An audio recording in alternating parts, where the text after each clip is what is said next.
Donc ici vous êtes au GEC de l'île d'Esquelen, donc à Plavenec dans le Nord Finistère, sur une surface de 43 hectares, une exploitation spécialisée en lait, bio et système plutôt basé sur l'herbe. Je me suis installé après Thiers en décembre 2021 et ma compagne m'a rejoint en GEC au mois de juillet dernier.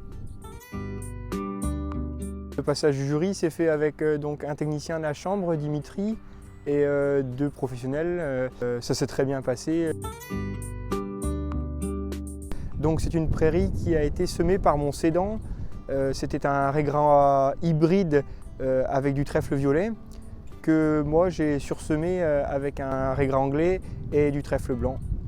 J'ai sursemé à l'hiver 2021 quand je me suis installé avec 10 kg de mélange régras anglais trèfle blanc.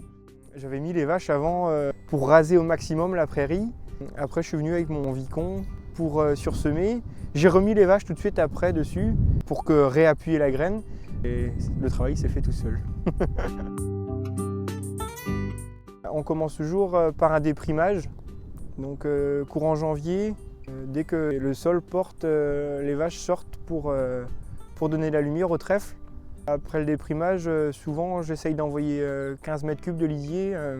Bien souvent on exploite la parcelle en fauche, donc il y a 4 fauches dans l'année, espacées d'environ 35 à 40 jours, ça dépend des temps de repousse. Après, à partir du mois de septembre, bien souvent on fait encore 3 pâturages derrière.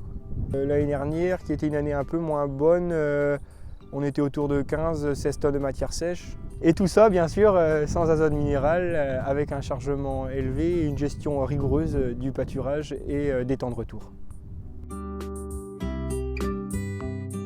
Quand je me suis installé en décembre 2021, j'avais déjà dans un coin de ma tête de planter les arbres, c'était viscéral pour moi.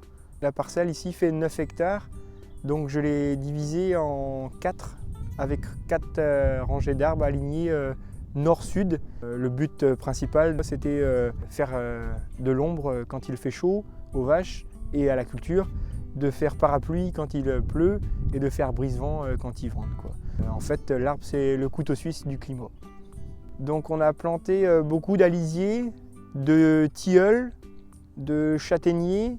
Dans la zone humide, plus en bas, on a planté des aulnes qui ont un pouvoir captant d'eau, des noyers, des mûriers blancs et puis des chênes aussi, pas mal de chênes. Le concours Paris sur ta prairie, c'était un petit objectif et j'ai réussi à gagner. Je suis content d'avoir gagné, mais je suis aussi content d'aller en voyage en Irlande pour voir ce qui s'y fait et voir un autre point de vue sur la gestion de l'herbe et peut-être ramener des idées pour ma gestion sur l'exploitation.